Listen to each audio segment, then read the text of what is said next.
ప్రియమైన దేవుని జనాంగమా, మీ అందరికీ కూడా ఈ ఉదయకాల సమయంలో మా యొక్క శుభాకాంక్షలు తెలియజేస్తున్నాను. ఈ ఉదయకాల సమయంలో మీతో చెప్పే ఒక మాట, ఈరోజు చాలామంది అనేకమైన సమస్యలతో ఇబ్బందులతో బాధపడుతూ ఉన్నారు. అయితే వారి జీవితాలను బాగు చేయడానికి దేవదేవుడు క్రీస్తుపూర్వం 4వ సంవత్సరంలో ఈ లోకానికి యేసుక్రీస్తుగా వచ్చారు. ఆయన సమస్తమైన మానవాళిని కూడా పిలుస్తూ ఉన్నారు. ప్రయాసపడి భారం మోయుచున్న సమస్త జనులారా నా ఎదుకు రండి, నేను విశ్రాంతిని కలుగు చేస్తాను అని. కానీ చాలామందికి యేసు ప్రభు పిలుపు అర్థం కాలేదు.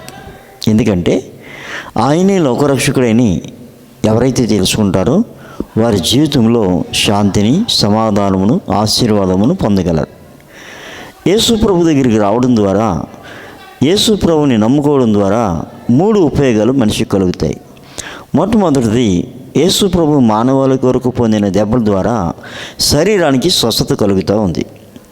రెండవది, యేసు ప్రభు ద్వారా మానవ జీవితానికి పాప విమోచన గావించబడింది కనుక రక్షణ కలుగుతూ ఉంది, చనిపోయిన తర్వాత పరలోకం.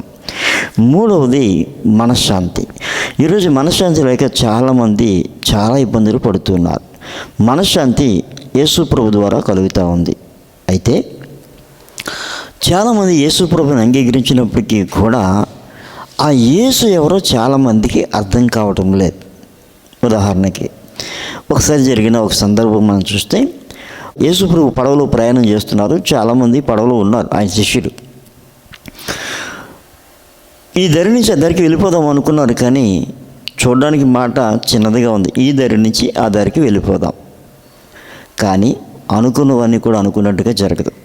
యేసు ప్రభు జీవితంలో కూడా, ఆ శిష్యుల జీవితంలో కూడా అదే జరిగింది.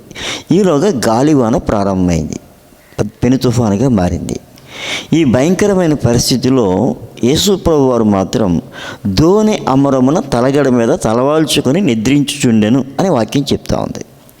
కానీ ఈ పైనుంచి పడుతున్న ఈ వర్షానికి, ఈ తుఫాను తాకిడికి అలలు విపరీతంగా కొడుతూ ఉంటే పడవ ఇటు అటు కదిలిపోతూ ఉంది. దానిలో ఉన్న వాళ్ళందరూ కూడా చాలా కంగారు అయిపోతూ ఉన్నారు. దీని గురించి కీర్తన గ్రంథంలో చూస్తే చాలా విషయాలు రాశాడు. ఆ పడవ ఆకాశమునకు ఎక్కుచు అగాధమునకు దిగుతూ ఉందని, వారు శ్రమకు తాళలేకపోతున్నారని చాలా విషయాలు రాశారు. నిజమే. అయితే ఈరోజు మానవ జీవితంలో కూడా చాలా సమస్యలు ఉన్నాయి. ఒక్కోసారి పైకి లేపుతూ ఉన్నాయి, ఒకసారి పాతాళానికి దించేస్తూ ఉన్నాయి. ఆనందంతో పైకి లేచిన వాళ్ళే విషాదంతో పాతాళానికి దిగిపోయేవారు ఉన్నారు. ఇక్కడ పరిస్థితి అలాగే ఉంది. అయితే వారు ఎన్నో ప్రయత్నాలు చేస్తున్నారు, కానీ మహానుభావుడైన క్రీస్తు ప్రభువు వారు ఆయన నిద్రపోతూనే ఉన్నారు. ఇంత భయంకరమైన వర్షంలో, తుఫాన్లో ఆయన ఎలా పడుకున్నారో మనకైతే అర్థం కాదు. బహుశా దాన్నే నిబ్రమైన బుద్ధి అంటారేమో. యేసుప్రభువు ఒక మాట అంటారు కదా, శాంతిని మీకు అనుగ్రహిస్తూ ఉన్నాను, నా శాంతిని మీకు అనుగ్రహిస్తూ ఉన్నాను అని. అంటే లోకమంతా, అందులో ఉన్న వాళ్ళందరూ కూడా ఎంతో కలవరపడుతున్నా ఆయన మాత్రం ప్రశాంతంగా పడుకున్నారు. అయితే వీరి ప్రయత్నాలు వీరు చేస్తున్నంతసేపు ఏమీ జరగలేదు. భయం భయం భయం భయం. చివరికి వారు తట్టుకోలేక ప్రభువుని పిలుస్తూ ఉన్నారు. బాధకుడా, మేము నశించిపోతున్నాం, నీకు చింత లేదా అని అన్నప్పుడు యేసు ప్రభువు వారు వెంటనే లేచి గాలిని గద్దించారు. సముద్రంతో నెమలించు అన్నారు. గాలి ఆగింది, సముద్రం నెమలించింది. అప్పుడు వారు సంతోషించారు. వారు కోరిన రేవునకు పడవ నడిపించారు. అయితే ఆ శిష్యులు ఏమన్నారు తెలుసా? ఈయన ఎవరో గాలియు సముద్రమును ఇతనికి లోబడ్డాయి అంటున్నారు.